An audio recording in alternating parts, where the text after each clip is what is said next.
बुद्धि नहीं है। 3 परीक्षा मेरे भोले बाबा ने 3 परीक्षा ली और तीनों परीक्षा में विनायक जिस समय पर उपटन से जो पुतला बना था 3 परीक्षा में मेरे शंकर भगवान ने उसको देख लिया।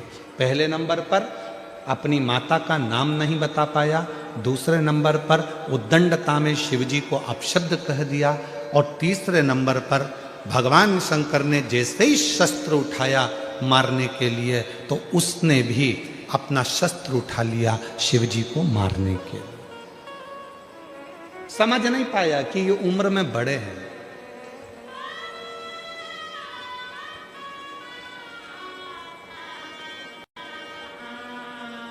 एक बात बताओ, कोई बुजुर्ग व्यक्ति एक छोटे व्यक्ति को थप्पड़ मारेगा?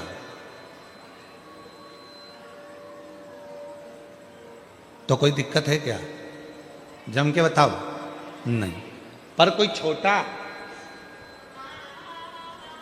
8th क्लास में पढ़ रहा है, 6th क्लास में पढ़ रहा है, 7th क्लास में पढ़ रहा है, 9th क्लास में पढ़ रहा है, 10th क्लास में पढ़ रहा है और कोई 72 साल का कोई बुजुर्ग व्यक्ति है और उससे झगड़ा हो जाए और वो 10th क्लास का बच्चा वो 72 वर्ष की आयु वाले व्यक्ति के मुख पर थप्पड़ मारे तो दुनिया भी कहेगी कि ये घर के संस्कार है। भले वो चिल्ला रहा था, डांट रहा था, अपशब्द कह रहा था, ताने दे रहा था, गाली दे रहा था, आड़ा टेढ़ा कर रहा था, पर तू तो छोटा था ना, तेरी तो बुद्धि में ये बात रहना थी, तुम्हें तो विवेक आना था, तुम तो छोटे थे ना।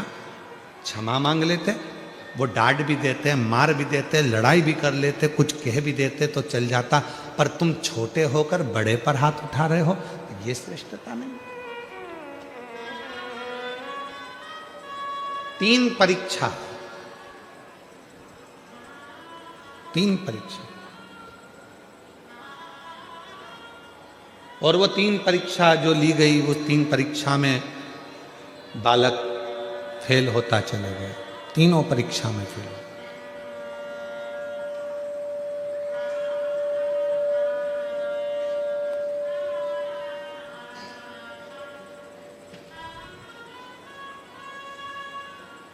वो 3 परीक्षा में बालक फेल होता चला गया और जब 3 परीक्षा में बालक फेल हो गया तब शिव जी को लगा कि इसको बुद्धि देना मेरा काम है, अब इसको बुद्धि प्रदान करना मेरा काम है।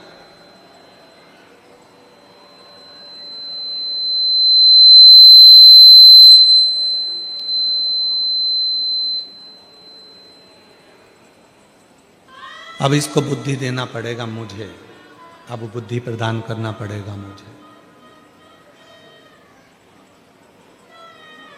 दुनिया के लोग कहते हैं भगवान श्री गणेश जी महाराज बुद्धि के देवता हैं।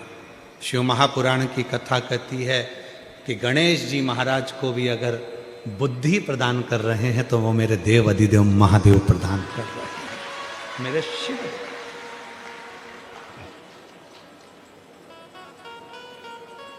मेरी जीजियों, मेरे जीजाओं, मेरी बेटियों, बेटाओं, मेरी बुजुर्ग माँ बाप, याद रखना, शंकर जी के मंदिर में अगर तुम्हारा बच्चा बाल्य अवस्था से 1 लोटा जल लेकर शंकर जी के मंदिर में जल चढ़ाने जा रहा है, तुम्हारे बच्चे में अगर विवेक भी नहीं है, बुद्धि भी नहीं है, तो एक ना एक दिन जल चढ़ाते चढ़ाते मेरे शंकर भगवान उसको इतना विवेकी, इतना बुद्धि वाला बना देंगे कि वो दुनिया में आगे बढ़ता चलेगा।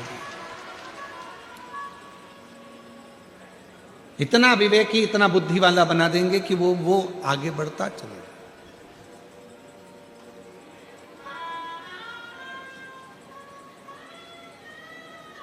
इतना विवेकी, इतना बुद्धि। अब आपको क्या सिखाना है अपने घर के बच्चों को कि तुम जाओ शंकर जी के मंदिर में 1 लोटा जल चढ़ाओ, शिव जी के मंदिर में जाओ 1 लोटा जल चढ़ाओ। क्यों? क्योंकि हमारे बच्चे को विवेकवान अगर बनाना है तो शिव की शरणागति बहुत जरूरी है। कितना सुंदर कहा, एक बार माता सरस्वती भी अपने स्वरों को भूल गई थी। एक बार माता सरस्वती ने भी अपने स्वर छोड़ दिए थे, स्वर भूल गई थी। श्रीशैलम पर पहुंची और श्रीशैलम पर पहुंचकर नटराज भगवान शंकर की आराधना करना प्रारंभ करी, और जैसे ही नटराज भगवान शंकर की आराधना करना प्रारंभ करी तो भगवान तुमरुका जी प्रकट हुए, और तुमरुका जी को शिव जी ने कहा माता सरस्वती कुछ चाहती हैं। तुमरुका जी ने कहा उनके स्वर उनको चाहिए, उनका गायन उनको चाहिए, उनका नृत्य उनको चाहिए, उनका संगीत उनको चाहिए। तब भगवान शंकर ने माता वीणा वादनी जी को भी, माँ बागेश्वरी को भी, माँ सुंदर वीणा वादनी को भी, माँ सरस्वती को भी मेरे शंकर भगवान ने स्वर प्रदान कर दिए थे। ऐसे मेरे देवाधिदेव महादेव हैं, ऐसे मेरे भगवान शंकर है, जो सरस्वती को भी स्वर प्रदान कर देते हैं, जो गणेश जी को बुद्धि प्रदान कर देते हैं, जो गणेश जी को रिद्धि सिद्धि प्रदान कर देते हैं, और दुनिया का सुख देने के लिए गणेश जी को शुभ लाभ दे देते हैं, अमोद प्रमोद दे देते हैं, और दुनिया को शीतलता देने के लिए संतोष रूपी धन संतोषी भी प्रदान कर देते हैं। वो शिव। एक प्रसंग और मिलता है बुद्धि का, शिव महापुराण में एक प्रसंग बुद्धि का और मिलता है, बड़ा सुंदर प्रसंग है। एक संत ने, जो शंकर जी की आराधना करने वाले थे, साधना करने वाले थे, ऐसे एक संत ने संकल्प ले लिया था 1 वर्ष तक झूठ नहीं बोलूंगा, सत्य पर चलूंगा।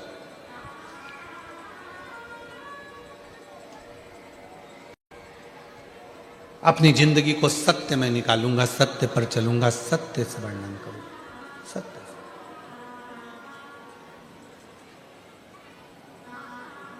और तपस्वी संत बैठ गए तब साधना करने के लिए, साधना में डूब गए तपस्वी से।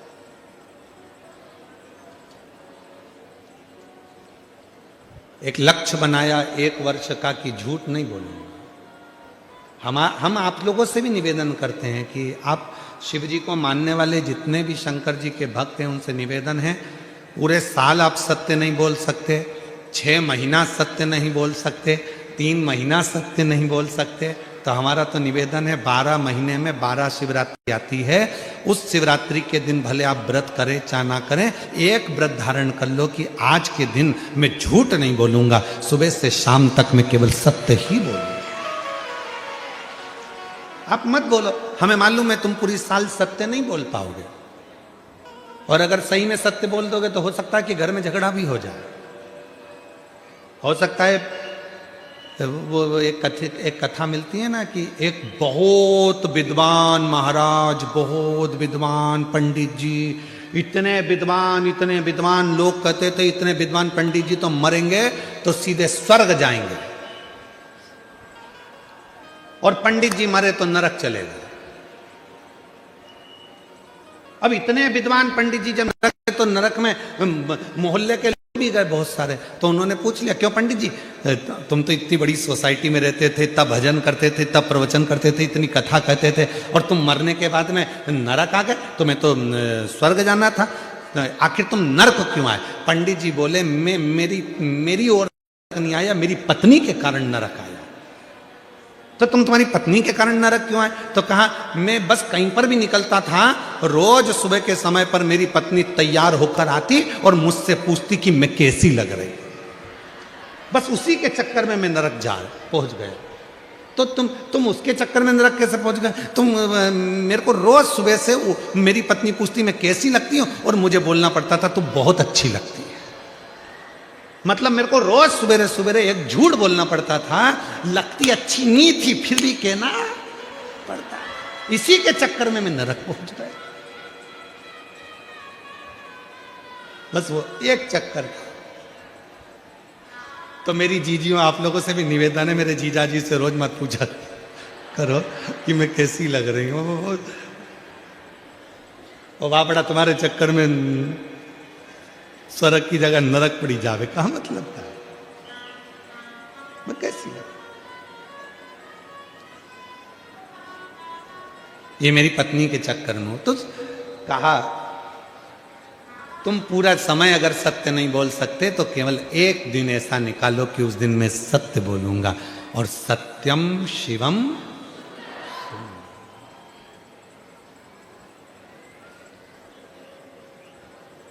सत्यम शिवम, सत्य आया, शिव आया, शिव आया तो जीवन अपने आप सुंदर अपने आप हो गया।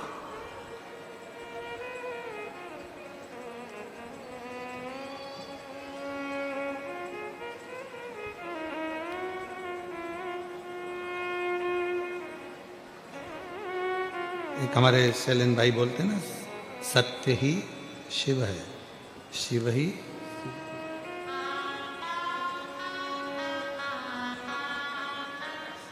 सत्यम शिवम सुंदरम,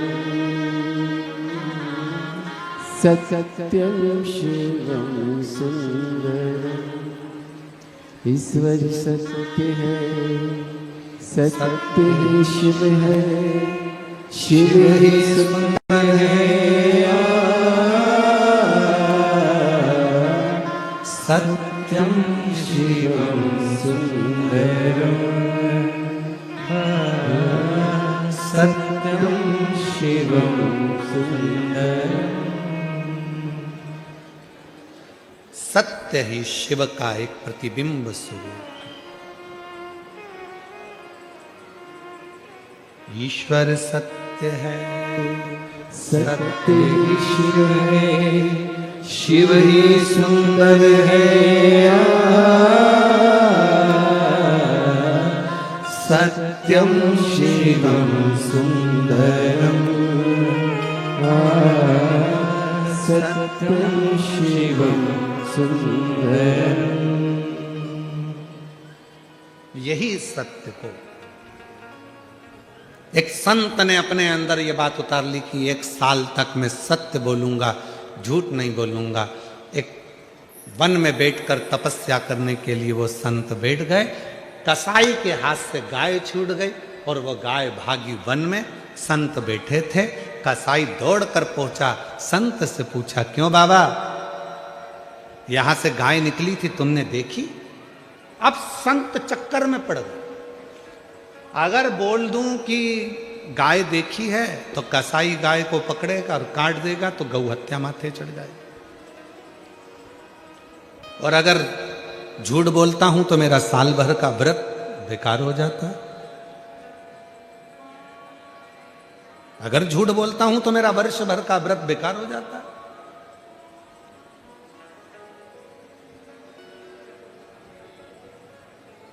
कभी कभी 2 उलझन में भगवान लाकर पटक देता है, कभी कभी।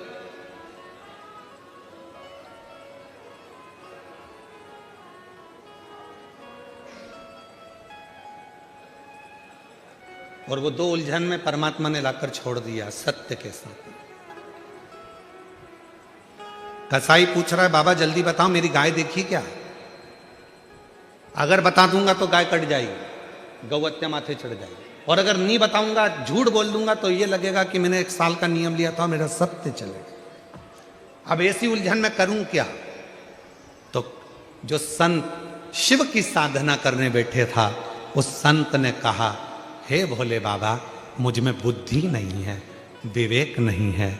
जैसे आपने गणेश जी को बुद्धि का देवता बनाया, आज थोड़ी देर के लिए मुझे बुद्धि प्रदान करो, जिससे मेरा मार्ग प्रशस्त हो सके और मेरा सत्य भी रह जाए और गौ माता भी रह जाए और ये जीवन भी श्रेष्ठ बन जाए। ऐसी मेरी बुद्धि कर दीजिए। और जिस समय पर आप उलझन में फंसे, जिस समय पर आपका विवेक काम ना करे, जिस समय आपको लगे कि मैं बहुत बड़ी उलझन में फंस गया हूं, अब मेरे पास में निर्णय नहीं हो पा रहा, उस समय पर थोड़ी देर शंकर भगवान के मंदिर में जाकर बैठना, और अगर मंदिर ना जा सको तो अपने घर में बैठना और श्री शिवाय नमस्तुभ्यम का उच्चारण करना, नमः शिवाय का उच्चारण करना, ओम नाद करना और ओम नमः शिवाय का उच्चारण करना। थोड़ी देर गहरी सांस लेकर ओम नमः शिवाय का उच्चारण करना। जब प्रारंभ करेंगे, नेत्र बंद रहेंगे, भुकुटी तनी रहेगी, उस समय पर शिव स्वयं तुम्हारी बुद्धि में आकर विराजमान हो जाए। स्वयं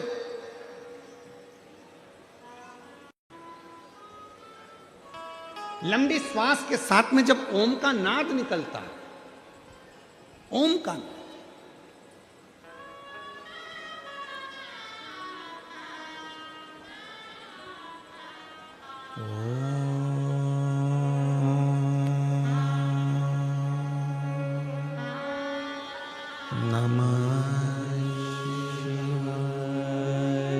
जितने भी बैठे हैं सावधान मुद्रा में बैठकर 5 बार ओम का लंबा स्वर और नमः शिवाय का स्मरण कर कर देखिएगा।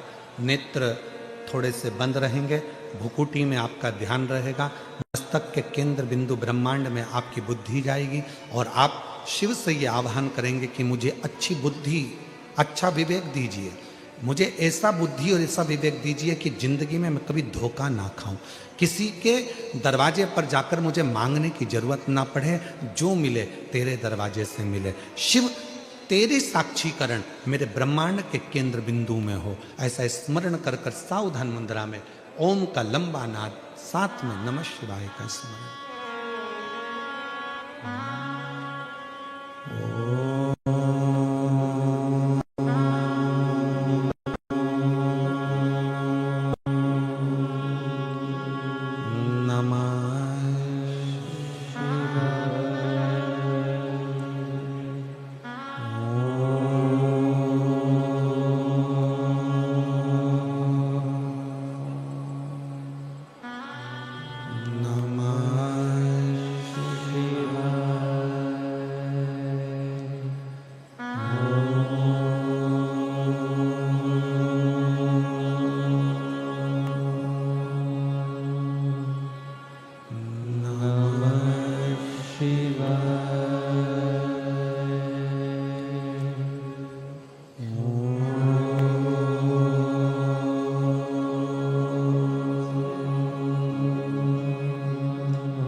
दोनों हाथों को नेत्रों पर लगाइए और ब्रह्मांड को अपने मस्तक के बीच में अपने हाथ का स्पर्श करिए। शिव हमारी बुद्धि को केंद्रित करते हैं।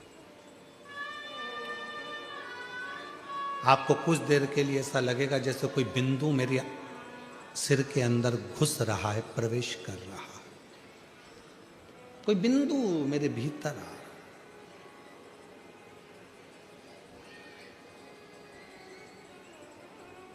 1 वर्ष का नियम लिया है सत्य बोलने का और ये सामने उलझन आकर खड़ी हो गई। इस उलझन को सुलझाऊं कैसे? तो तुम्ही ने दर्द दिया है, तुम्ही दवा देना। तुमने दिया है, ये उलझन भी तुमने लाकर खड़ी है। सत्य बोलूंगा तो गाय कट जाएगी और नहीं बोलूंगा तो मेरा व्रत टूट जाएगा। अब ये निर्णय तुम्हारा है तो उत्तर भी तुम्हें देना पड़ेगा। तब मेरे भगवान शंकर भूकुटी में आकर बैठ गए और जिह्वा से बोलना प्रारंभ कर दिया। जब तुम शिव को बुलाते हो, शिव को पुकारते हो, तो निर्णय तुम्हारा नहीं होता, फिर निर्णय शंकर करना प्रारंभ कर देते हैं अपनी वाणी में। अब शिव ने निर्णय कैसा दिया? कसाई पूछ रहा है, बाबा जल्दी बोलो मेरी गाय दूर चली जाएगी, जल्दी बोलो मुझे मेरी गाय पकड़ना है। बाबा सत्य बोलना, बिल्कुल सही बताना, क्या तुमने गाय को देखा है? तो बाबा बोले, नेत्र देखते हैं पर बोलते नहीं है। नेत्र देखते हैं पर बोलते नहीं है, और जिह्वा देखती नहीं है, बोलती है। तो निर्णय मैं कैसे दे सकता हूं? नेत्र ने देखा, वो बोलेगा नहीं, और जिह्वा देखी ही नहीं तो बोले क्या? खा।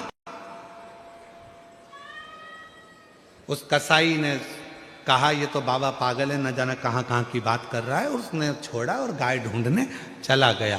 संत ने हाथ जोड़कर बाबा से कहा, धन्यवाद निर्णय देने के लिए, बहुत सुंदर निर्णय आपने दे दिया। नेत्र देखा है पर बोलता नहीं है।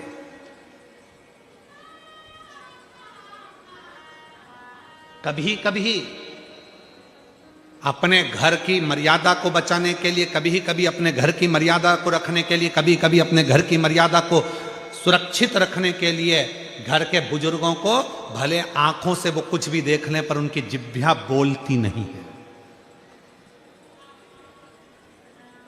बोलती नहीं है। बहू पूछती है क्या मम्मी, मैंने सुना है कि ये आपके जो बेटे हैं ये ऐसे हैं, ये गलत काम करते हैं, ये ऐसे। माँ ने भले देखा हो पर कभी कभी माँ उन दृष्टि के उत्तर को भी चुप रहकर मौनता में रख लेती है। परिवार ना टूट जाए, घर ना टूट जाए, परिवार ना छूट जाए, संबंध ना खराब हो जाए, इसलिए कभी कभी नेत्र भले देखे हों पर नेत्र बोलते नहीं है और जिह्वा देखती नहीं है, बोलती है। ये जिह्वा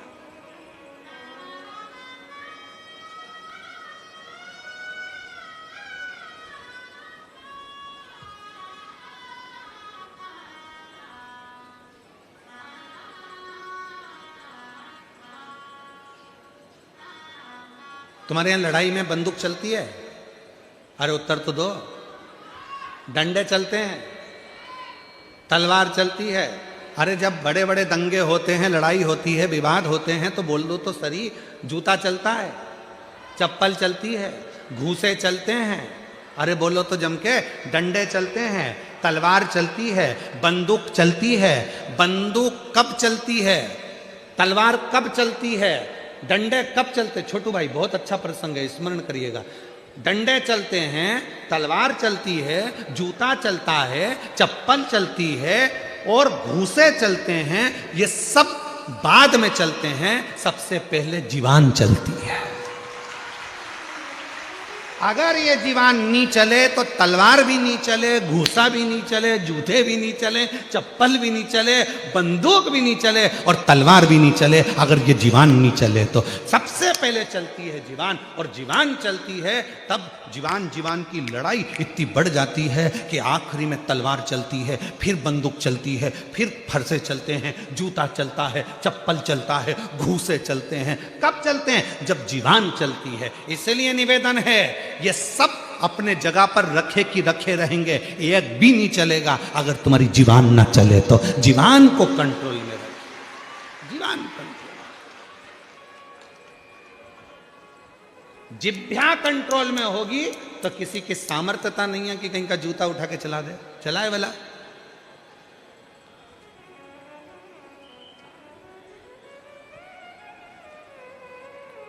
पंडाल में बैठने की जगह तो तुमको मिल जाए, मना ही नहीं है बैठने की जगह बिल्कुल मिले, पर तुम आते से जो सिर पे पल्लू मल्लू लेके और अकड़ वकड़ दिखा, हट रही कि नहीं हट रही, मैं तो यहीं बैठूंगी जा, और सिर पे पल्लू लेके झगड़ा कर ले। उसका सामान उठाया वहां पटक दिया, उसने वहां उठाया वहां पटक दिया, और जगह बनाकर बैठने की तैयारी करी। जीवान चली थी सबसे पहले, हट रही कि नहीं हट रही, जीवान चली। और अगर वही जीवान बड़े प्रेम से, काकी तुम्हारे लिए घर से मैं खिचड़ी बना के लाई हूं, थेपला बना के लाई हूं, सीवर वाला महाराज कहता है कि घर से कुछ ना कुछ लेकर आओ, मुंह झूठा करा, थेपला लाई हूं, मन है तुम्हें खिला दूं, थोड़ी सी जगह दोगी क्या? हाँ आजा, बैठ जा, बाजू बैठ। और दोनों ने थेपला में अपना निकाला और खा खुआ के अब कहाँ जा रहे? तो मैं कथा सुन लूंगी। अरे बैठ जाना, कौन मना कर रहा?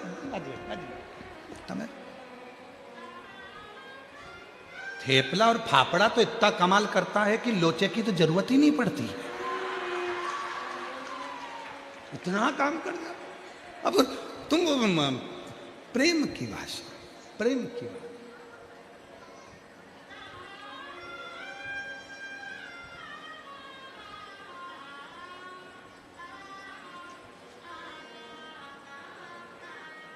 अगर मीठी वाणी है तो सब कुछ मिल सकता, जिह्वा ना चले सब कुछ प्राप्त हो सकता। प्रेम की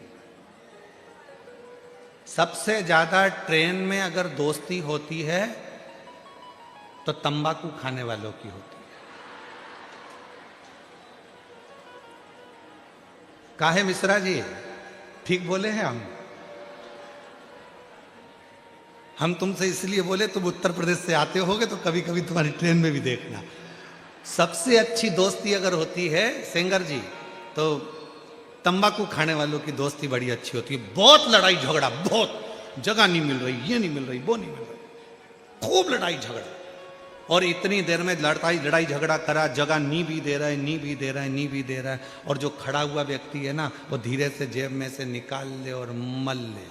फिर जो साइड में बैठा है, आओ भाई साहब, आओ इधर बैठो, ला थोड़ी सी देना जरा, और उनने भी ली, उनने भी मला, मलते मलते फिर पूछ लिया क्यों, कहाँ जा रहे? कहीं नहीं है, सूरत जा रहे। अच्छा, सूरत में कहाँ रहते हो? सुमानी जी कहाँ है? सूरत में कहाँ रहते हो? तो कहा ये जगह। अब ठीक है, अच्छा वहाँ वहीं तो मैं रहता हूँ। अच्छा, दुकान है अपनी तो काय की? उड़ाने की। तो क्या मेरी भी उड़ाने की? तो तुम्हारी क्या? क्या मेरी पतंग उड़ाने की है? और तुम्हारी क्या अफवाह उड़ाने की? फालतू की चीज मैं ही उड़ाता हूं। किसकी लड़की भागी, किसके लड़के ने शादी करी, कौन गलत जगह गया, ये सब उड़ाने का काम मेरा ही है। अच्छा ठीक है। उसने कहा नहीं, हमारी तो मकर संक्रांति पे खूब उड़ती है, तो क्या हम तो हर रोज उड़ा देते हैं। तो और दोनों ने मिल मुला के खाया। इतनी पहचान बढ़ गई, इतनी पहचान बढ़ गई कि दोनों सूरत में मिले तो एक साथ बैठ के सीवर वाला महाराज की कथा सुनी। एक साथ इतनी पहचान।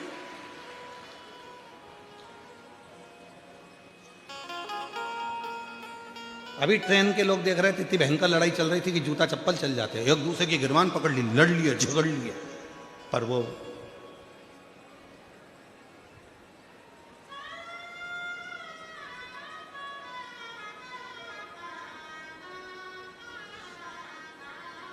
रखा।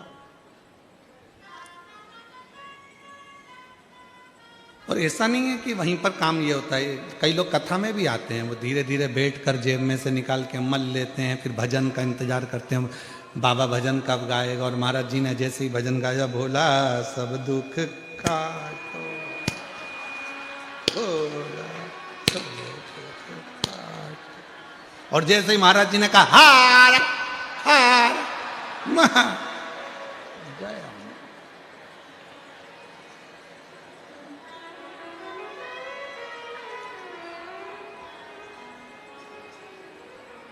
इतनी समझदार।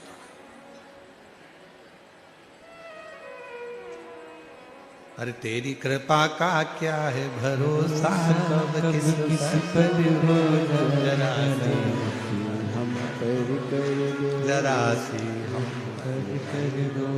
जिस पर भी हो गई तेरी कृपा करुणा, वो भव पार हुआ, भव पार हुआ।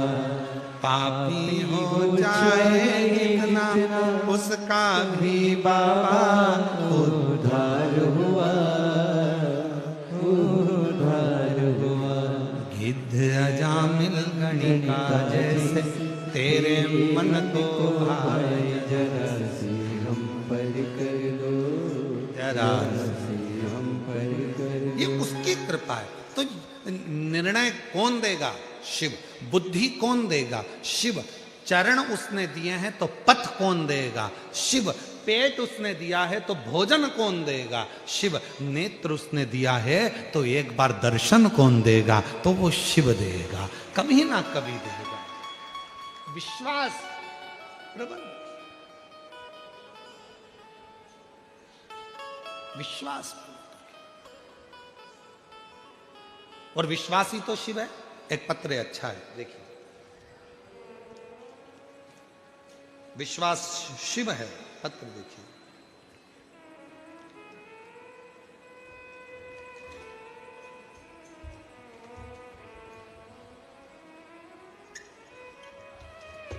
इसमें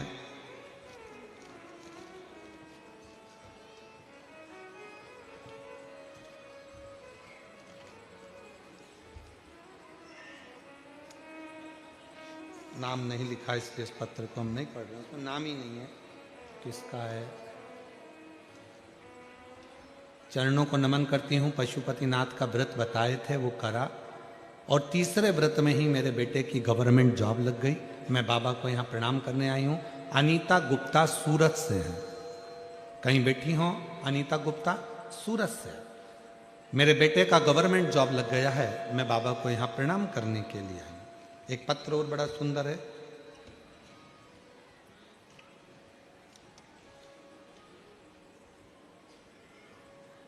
योगिता मनोज गुरु, आपसे विनम्र निवेदन चाहती हूँ। हम मूल रूप से महाराष्ट्र के निवासी हैं, परंतु वर्तमान में सूरत के निवासी हैं। बाबा, कई वर्षों से संतान नहीं थी, दवाइयाँ ली, सारे उपचार कराए, गोदी भरवाई, पर संतान का सुख नहीं आया। कहीं बैठी हो योगिता मनोज गुरु, तो आ सकती हैं बेलपत्र लेने के लिए, और बच्चे आए हों तो उनको भी ला सकते हैं।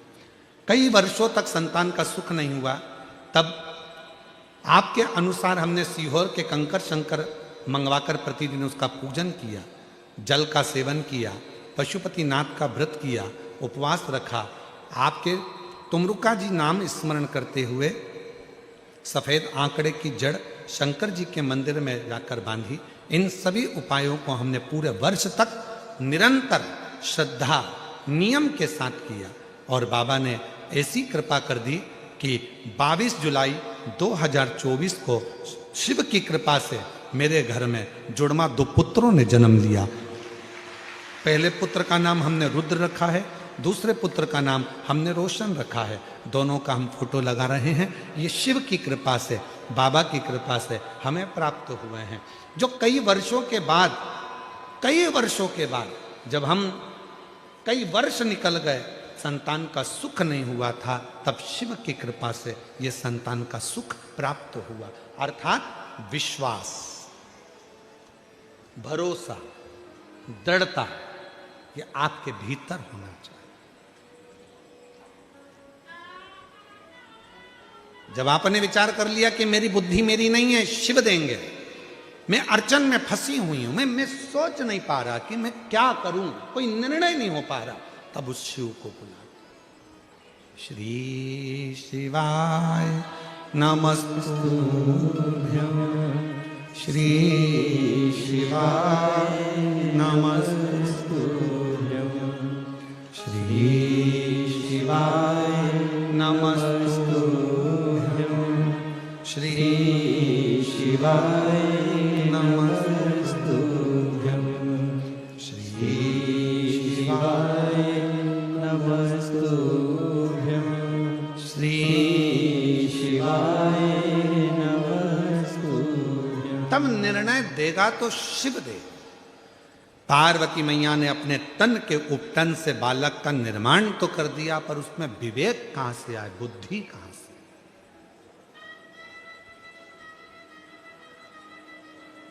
शिव कथा कह रही है, मनुष्य निर्माण करता है तो वो निर्माण की वस्तु एक ना एक दिन टूटती जरूर है, और परमात्मा जिस चीज का निर्माण करते हैं उसको दुनिया की कोई सामर्थ्यता नहीं कि वो तोड़ दे। घर आपने बनाया टूट जाएगा, गाड़ी आपने बनाई टूट जाएगी। ये शरीर मां के गर्भ में माता और पिता की देन है, तो उसने निर्माण करा, तो ये भी हाथ पैर सब टूट सकते हैं। गाड़ी टूट जाएगी, दुकान टूट जाएगी, जमीन, सब जो चीज है आपके पास में आपने जिसका निर्माण करा वो टूट सकती है, पर परमात्मा जिसका निर्माण करते हैं वो कभी नहीं टूटती। ये शरीर भी आपका बनाया हुआ है, अर्थात माता और पिता का बनाया हुआ है, इसलिए हाथ भी टूट जाता है, पाँव भी टूट जाता है, नाक भी टूट जाती है, ये कान भी टूट जाता है, पाँव के घुटने भी टूट जाते हैं, पर परमात्मा ने एक चीज ऐसी बनाई जो दुनिया में कोई नहीं तोड़ सकता, वो है उसकी आत्मा, उसका हृदय, उसकी आत्मा, जिस आत्मा को कोई नहीं तोड़ सकता। वो आत्मा को ना तो कोई छेदित कर सकता है, ना पानी गीला कर सकता है, ना अग्नि जला सकती है, ना वायु सुखा सकती है। वो आत्मा एक ऐसी परमात्मा ने बनाई है, उसको कोई खंडित कर ही नहीं सकता। मनुष्य निर्माण करता तो खंडित हो जाती, मनुष्य अगर कुछ बनाता तो वो टूट जाता। मनुष्य ने अगर कुछ बनाया है तो वो टूटेगा ही, निश्चित है। कोई ने अगर सामान बनाया है तो टूटेगा, घड़ी बनाई तो टूटेगी, झूमर बनाया टूटेगा, बंगला बनाया टूटेगा, सब टूटने वाली सामग्री। मनुष्य जो बनाता है वो एक ना एक दिन, 100 साल में, 50 साल में, 25 साल में, 200 साल में, 400 साल में, 500 साल में टूटेगा जरूर। पर जो परमात्मा ने बनाया वो कभी जिंदगी में नहीं टूटता, वो अजर और अमर है। और इसलिए आत्मा अजर और अमर मानी गई है, ये कभी नहीं टूटेगी, कभी नहीं।